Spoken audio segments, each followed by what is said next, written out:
And whatever people do, they always have a reason. They may not be aware of the reason consciously, but there's always a reason. If someone tries to commit suicide, there's a reason. If someone tries to hurt someone else, there's a reason. If someone is willing to work 18-hour days, there's a reason. If someone doesn't want to work, there's a reason.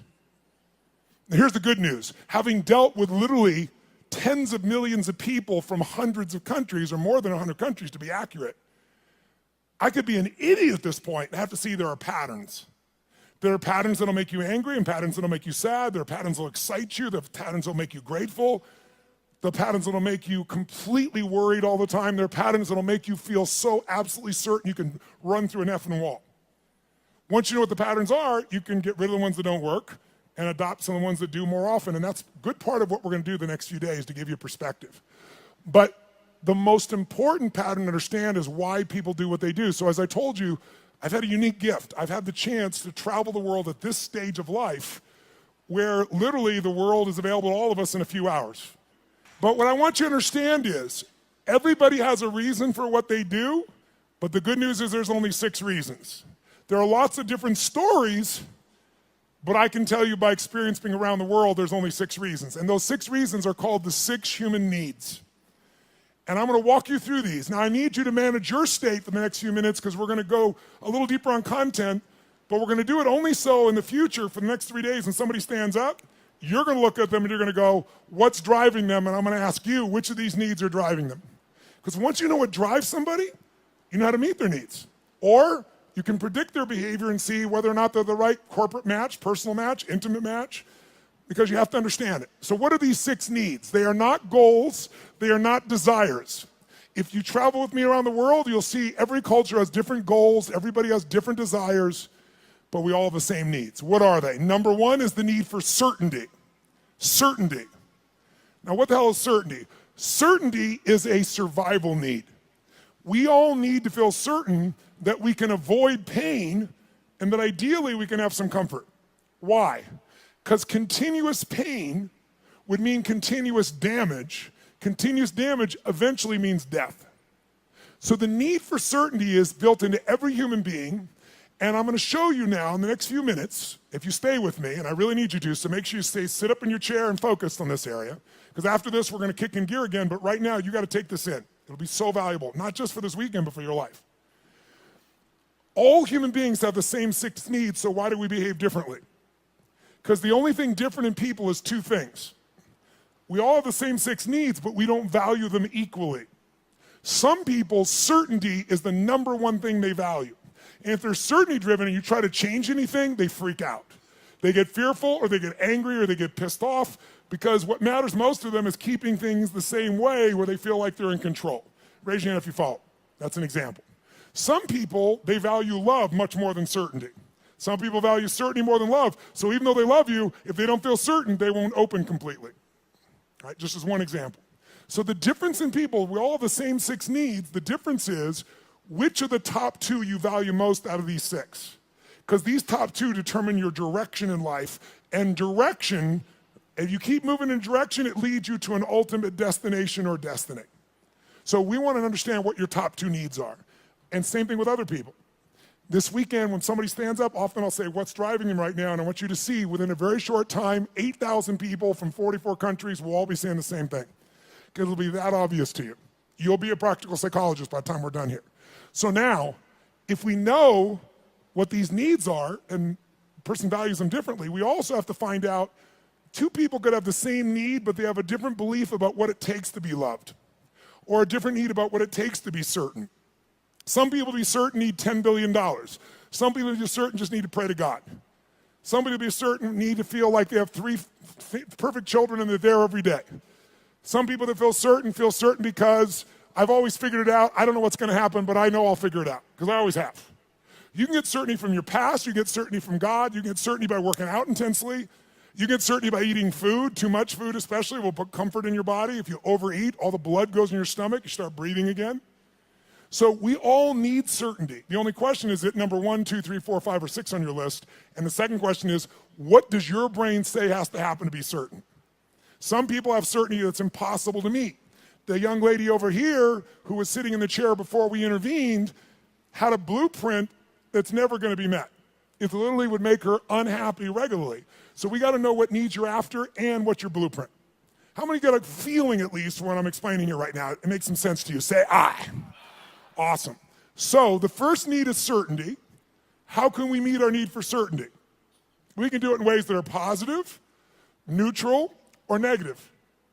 I can get certainty in a heartbeat if all I want to do is get really pissed off and freaked out about something. When you get angry, do you get certain, yes or no? You better believe it. So some people get angry all the time because it's their way to get certainty in a life that's uncertain. It has all kinds of negative side effects, but it works in the moment. So listen to me now. Most people meet their needs in a way that works in the moment, but not long term. So they feel good for a short time, like a sugar high, and then they drop emotionally, and they got to do it again, whether it's food or smoking or drinking or whatever it is. So you can meet your needs in positive ways, neutral ways, or negative ways. So if I came along here and I said, what's your name, sir? Chase. Chase, I want to make a deal with you. How much do you weigh? 246. We're going to weigh you in 5 minutes. He says he weighs 246. If you're within that range, I'm fine. Here's my deal.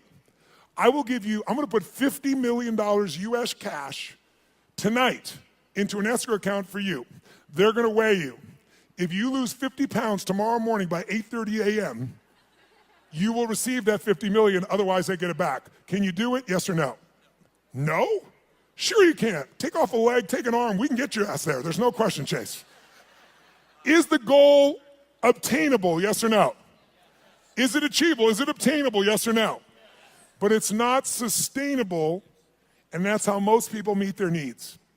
They use a drug or alcohol or food or cigarettes or something to get comfortable, to get certainty back. But the problem is it has side effects long term. Works in the short term, doesn't the long term. Raise your hand if you follow. Say I. So you could get certainty by overeating or smoking or drinking. What happens when you smoke a cigarette? Take a deep breath in and you blow it out nice and long and slow, full exhale. When most of you are stressed, how many have noticed that you either stop breathing or you breathe really shallow? How many have noticed this in the past? So you smoke a cigarette, and in the moment, it meets your need for comfort and certainty. It's killing you, but it works short term. That's how most people live their life. You can get certainty by working out. If you go on a run really intensely, or you go lift weights, and you push yourself, and all that blood starts pulsing through you, do you feel certain, yes or no? And what's the downside? Zero. So there are ways to meet your needs that are empowering, neutral, or disempowering. The parts of our life we don't like are problems. Why would we keep a problem? We're all capable of solving it. Why would we keep a problem? The only reason you have a problem that's stuck around is because it meets some of your needs. Not all of them, or you wouldn't want to get rid of it. But enough of them that it makes it hard to give up. It's kind of like, who's ever been in a relationship way too long? Let me see your show of hands. And how many knew it was wrong while you were there? Let me see your show of hands. So why the F did you stay there? Because of the uncertainty. Because, well, I'm not thoroughly happy. I'm kind of unhappy, but I might be worse if I was totally alone. What if this is the best one I'm ever going to get and I screwed it up? But what happened was most of you had that feeling, talked yourself back down into the relationship multiple times until one day you hit a threshold where your brain went, it was painful in the past, it's painful in the present, it's going to be painful in the future, I'm out of here. Who's done this before? Say I. So there is a threshold that we can find, and if we find that threshold, we can break through it pretty damn easily. We can shift, we can get to where we really want to go. So what I want you to get is, of these 6 needs, we all find a way to meet them. The only difference again is which are your top 2 out of the 6, and I've told you certainty so far. And what are your beliefs or rules or what's your blueprint on how to get that? Her blueprint was please everybody, which is impossible, so it won't work. Raise your hand if you follow, okay? So let's take a look. What's the second human need? Well, first of all, you can get certainty in so many ways. You get certainty by praying to God. You can get certainty by doing a ritual the same way every time. You can get certainty by lowering your expectations, saying nothing ever works, nothing ever will, everybody screws things up. You'll lose your dream, but you'll gain your need. By the way, jot this down. People will give up their goals and dreams to meet their needs. People will give up their goals and dreams. They'll even give up their own values to meet their needs. I'll give you an example. How many of you in this room consider yourself to be an honest person, very honest person? Raise your hand if you consider yourself to be very honest. Raise your hand nice and high. Okay, drop your hand. Raise your hand if you lie. Let me see your hands if you lie. You can explain this to me, will you? Here's how it works. See, in your mind, you know who you are. Why would someone lie who values honesty? No one told you to be honest. You want to be honest. Because if you think being honest is going to cost you one of your needs like love or certainty, you'll lie. You call it a white lie, but you'll lie. Who knows what I'm talking about? Now, there's some people that never lie because they value certainty of always telling the truth so much. Right? It has to do with their rules or their belief structures. Does this make sense? So tell me something. You can meet the need for certainty so many ways, right? So here's the question. You can go ahead. Here's the question. What if you were certain every moment of your life what was going to happen before it happened? What if you knew what people were going to say before they're going to say it? What if you could feel what they're going to feel? What if you knew every moment before it happened what people were going to say and do? In the beginning, that would feel really exciting. But after a while, if you know what's going to happen, when it's going to happen, how it's going to happen, tell me what you're going to feel after a while. What are you going to start to feel? Tell me. What? Bored out of your mind. That's why God, in her infinite wisdom, gave us a second human need. And that second human need is uncertainty. We have a need for uncertainty. We have a need for surprise. We have a need for variety. In fact, what's the phrase? Variety is the what of life? Spice of life. Now, how many of you in this room, raise your hand, how many of you in this room love surprises? Raise your hand if you love them. Say I. Bullshit. You love the surprises you want. The surprises you don't want, you don't want. You call them problems, don't you? So don't tell me you like surprises. You like the surprises you want. Here's my point. Can you meet more than one need with the same action or emotion or belief system? Yes or no? Write this down. Anytime your mind perceives that doing something, believing something, or feeling something meets at least three of your needs. So anytime your mind perceives that doing something, feeling something, or believing something meets at least three of your needs, then you will become addicted to that thought, that feeling, that emotion, or that action. You can be positively addicted or negatively addicted, but you're going to be addicted. Anytime your brain perceives that something you believe, do, or feel meets three of your needs, you'll get addicted to it. Now, I'm going to show you why this is important. Let's look at two needs for a second. Is it possible to meet your need for certainty and uncertainty simultaneously, even though they're opposite needs, yes or no? I'll give you an example. Who here has ever rented a movie that you've already seen? Let me see a show of hands. Get a life. Now, I've done it too. Why would we rent a movie we've already seen? We'd rent it, why? Because we've seen it before, so we're certain it's good, and we're hoping it's been so long we forgot enough that it'll be variety when we watch it again. Who knows what I'm talking about here? Say I. So you can meet both needs, but if you meet three needs, you will become addicted to that behavior. Whether it's a good behavior or bad behavior, it doesn't matter. It'll be a positive addiction or negative addiction, but you'll be addicted. So let me give you, how do you get variety? You get variety in positive ways, negative ways, or neutral ways. You can get variety by learning, growing, taking on a new goal, a new challenge. You can get variety through a conversation with a friend. You can get variety by praying to God. There's so many ways to get variety, aren't there? But you can also get variety in negative ways. You can smoke a joint, and maybe that's not a negative way, but it sure will change your state. But it has side effects, right? During that time, you're not going to function maybe at the same peak or understanding. Or some people use other things, cigarettes, alcohol, anything. There's so many ways to get variety. The question is, are your ways positive, neutral, negative, or empowering? How many follow? Because we all have ways of getting that variety, that uncertainty. So here's what I want you to do. Third human need is significance. The need to feel unique, the need to feel special. Yes, I hope that picture makes you feel special. Okay? The need to feel unique, special, important. Who has the need to be needed, to feel special, unique, and important? Who do you think has that need? Who has it? Tell me who. What about people who say, I don't want to be special? Do they still want to be special, yes or no? You bet your ass they do. Thou protest too much. Now, they don't want to be so special that you attack them. They might want to stay undercover, so to speak, but they still want to feel special. They want to feel unique. They want to feel needed. They want to feel important. So there are lots of ways to feel special. You can do it by working your ass off, taking huge risks and achieving something to feel special, or you can tear down everybody else that's trying to build something. Because there's two ways to have the tallest building in town. One is work your ass off, take risks, build the tallest building. The other one is blow up everybody else's building. And by the way, which one's faster, which one's easier, which takes less intelligence and less money? Tearing shit down. It happens faster. So that's why we've always had violence, and we always will unless there's a consciousness change.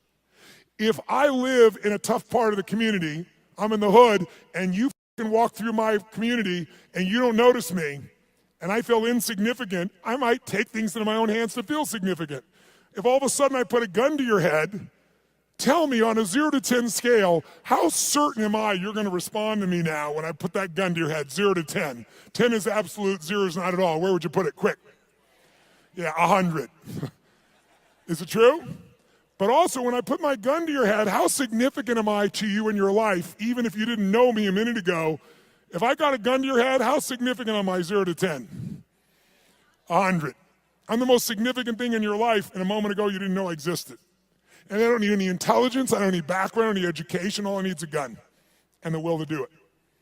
Oh, by the way, just in case there's not enough there to be an addiction, when I put that gun to your head, every time that happens, it's going to be a different game. I know you're going to respond to me, I know I'm significant, but what you're going to say and do is different, so I get variety. So you meet 3 needs, but violence doesn't end there. Because the 4th human need is connection and love. And most people are too afraid to love because they've loved and been disappointed, or they've loved and then lost the love, and it was so painful that now they settle for the crumbs of connection because that's safer. So it's a form of the need, but a low level of the need, but it's still part of the need, and we got to meet it.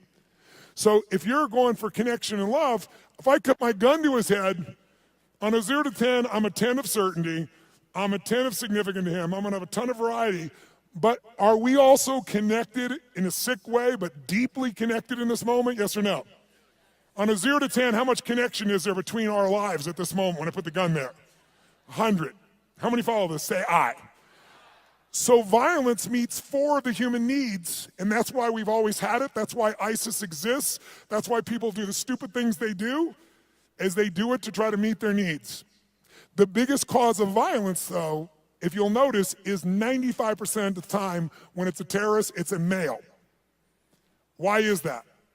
Because in the human nervous system, if you're masculine, testosterone is probably large in you. Whether you're a man or woman, if you're more masculine, you got a lot of testosterone. Testosterone is about dominance. It's about significance. It's about domination. And the higher that is, the more they want it. If they look at their life and they're not dominating, and they get really frustrated, they'll do a final act. Men will die for significance. Women will die for love. Now, some men will die for love too, so you know. But biochemically, a female is wired to be able to nurture and to support human beings. We wouldn't exist if it wasn't for every woman in this room, because we all came through one and we wouldn't exist. There's no man that can make this happen. But the women have, and the reason is because they have that connecting power as their strength. Now, can any man become more love-driven? Yes. Can any woman be more significance-driven? Yes. But our biochemistry leads us that way, which is why a terrorist will come up and do what they're doing and kill someone, because all they give a shit about is domination, is that I'm significant. And they want certainty in a world where they feel uncertain. And they want variety in a life that is incredibly boring in the middle of the fucking desert where there's nothing. And no one's working, where you got 30% of the population unemployed. What am I going to do, work at McDonald's or go kill people? Kill people feels more exciting right now. How many follow what I'm talking about here? Say I. Now, can you get significance in positive ways? Of course. You can be significantly more generous than anyone else, and that generosity gives you a sense of significance because you know you're really a giver. You're not trading, you're not exchanging, you really are giving. And it makes you feel full. It makes you feel significant because you know the truth. No matter what you tell people verbally, you know what's true inside. And no one can mess with that. You can get significance by the way you dress. You can have significance by having more tattoos and earrings in more locations than any of us want to know. But the bottom line is you can know more about box scores and sports to be significant. Everyone finds a way to be significant. Most people find a way to be significant by having a significant problem. Why? Because if I'm really successful, you might like me for a while, but after a while, most people get annoyed with someone who's always happy and successful. Easy for you! Who knows what I'm talking about here? Raise your hand, right? But if you got big-ass problems, who's going to be upset with you? You're not competing with them. So you have huge problems, you go, oh, I understand. But if you're doing really well, it's like easy for you. So most of us unconsciously learn to create big problems as a way to connect because it's the safest way to connect and not be rejected. Some of you do it like she does by trying to please everybody all the time, thinking if I please you enough, then you'll come to me, you'll give me what I'm really wanting too, which is what she wants. But it doesn't work that way. It works sometimes, but not all the time, and not even the majority of the time. How many follow here? Say I. So we have what needs so far? Number one is, nice and loud, number one is certainty. Certainty you can be comfortable, you can avoid pain, you can survive, you can be comfortable. Second human need is the need for uncertainty. Also need for variety or surprise. What's the third human need? The need for to feel unique, to feel special, to feel important. Who has that need? Who has that need? Everyone. And the fourth need is the need for connection, and most people settle for connection because love is too scary, because they loved and it was so wonderful and it went away and they don't want that pain anymore. So they want love, but they settle for connection. So if you can't get love or connection anywhere else, buy a dog. Don't get a cat, they're independent, get a dog. Is it true? You can be the dumbass owner, you can not even feed them, you can leave for 5 hours, you can leave for 5 minutes and it's like you've been gone for 6 months, they're so excited, right? So anyone can feel connection and love. You can do it through prayer, you can do it through good gifts, you can do it by dressing special, you can do it by having big problems. The only question in life is not whether you're gonna meet your needs. The only question is how. And is it obtainable or sustainable? Is it empowering, neutral, or negative? And if you want to change your life, willpower never lasts. But when something meets more of your needs, it's effortless. If you want to know what the biggest addiction is in our culture, it's not alcohol, it's not some form of prescription drug, it's not an illicit drug, it's problems. Because problems allow us to try to deal with our deepest fear that we're not enough and we won't be loved by saying, it's not me, it's this problem. It's just that I have ADHD, it's just that I've been through this, so most people meet their needs through problems. Unfortunately, they don't meet their deepest needs, because up until now, we've described the first 4 needs, which are the basic needs of your personality. But everyone, by the way, finds a way to meet these first 4 needs. Even if you have to lie to yourself, if you got to work 20-hour days, you will find a way to meet your need for certainty, uncertainty, significance, even if it's just you have worse problems than anybody else, connection to yourself, you will find a way. But the final 2 needs are the needs that create fulfillment, and they are the spiritual needs, not religious, but spiritual. The 5th human need is growth. We've already said it. We grow or we what? There's no way around it. If your business isn't growing, it's dying. If your relationship isn't growing, it's dying. There are no plateaus in this life. Who's with me here? Say I. So growth is life. And if you want a one-word key to happiness, I'll give it to you right now because it's real obvious having worked with millions of people. Progress equals happiness. If you're not even where you want to be, you're still overweight, you're still financially struggling, you're still not where you want to be in your career, but you start working out. You haven't lost the weight yet, but you start feeling better, you start making progress. Or you start to change that business. Still not there yet, but you're making progress. Or change that relationship, or change your body, or change your health. Anytime you start making progress, your happiness will go through the roof. Anytime you achieve things and you don't set up something new to go for quickly, you'll lose momentum, and in a short time you won't be so happy. Because the law of familiarity will come in, and this thing that once was this big dream will now just be something that you're used to. So the purpose of a goal is not to get the goal. The purpose of a goal is who we become to achieve it. What you get will never make you happy. Who you become will make you very happy or very sad, depending upon how you approach it and what you do with your life. So our approach here is we want to grow. And then the sixth human need is the need for contribution, the need to step out of ourselves. See, how many of you in this room, when something great happens, how many of you can't help yourself, you immediately want to share that with somebody you love? How many immediately that's your first thought? Say, I. Why? Because you can only feel so much yourself. I don't care if it's sex, drugs, rock and roll, whatever it is, there's only so much pleasure you can internally have. You want to share that concert with someone. You want to share that experience with someone because by sharing it becomes more. It's more than just you. Growth and contribution are our fifth and sixth needs. They are our spiritual needs. They are the needs that fulfill us. Everybody finds a way to feel somewhat certain, some variety, some significance, even if they got to tear people down, some connection. But very few people grow continuously and contribute continuously, which is where all the joy is. How many follow here? Say I. So we're going to make a couple distinctions. But first of all, can you meet somebody and in a few minutes start to pick up which needs might be driving them most? Yes or no? Yes or no? Of course you can. In fact, I'll give you an example. I was flying, I don't know, this was probably 5, 6, 7 years ago. I was flying this small plane across the country, and I was being the pilot. And I landed in Kansas City. And I landed in Kansas. And I'm in this little airport in Kansas, and I get out of the plane, and this young man comes running out, and he's like so enthusiastic and so, just such a sweet, good soul. You know, you immediately got a great hit off this kid. And he says, what can I do for you? I told him I'm just flying through, I just need to refuel. He goes, how much do you need? I said, just fill her up. He goes, no problem, I leave.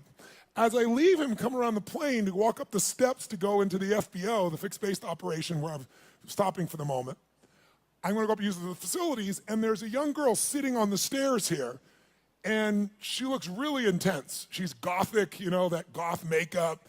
She's got, I don't remember the exact number, but like 15 earrings on one ear, one through the nose, really intense looking little character. So I noticed her on the way in, and as I walk up the steps, I walk by her and go inside, and when I came back out, the steps are really wide, so I sat on the step just beside her. She's like one person away, and she looks up at me and goes, what do you want? I said, what do you want? She said, nothing. I said, nothing. And then we just sat there. She's like, you know, in her space. And I said, actually, there is something I'd like to know. I said, you don't have to tell me, but I'm going to leave here in a few minutes. You're never going to meet me again. Is that your boyfriend out there? She goes, well, sort of. Like she wants him to be, right? I said, that's nice. I said, he seems like a really, really nice kid. He's not nice. He's strong, she tells me. I said, okay, well, I think he's strong and nice. She said, well, maybe he is. I said, you know, I'm going to leave in a couple minutes, but I'm just curious. I said, how old are you? She goes, what does it matter? I said, it doesn't, and I'm about to leave, so why don't you tell me?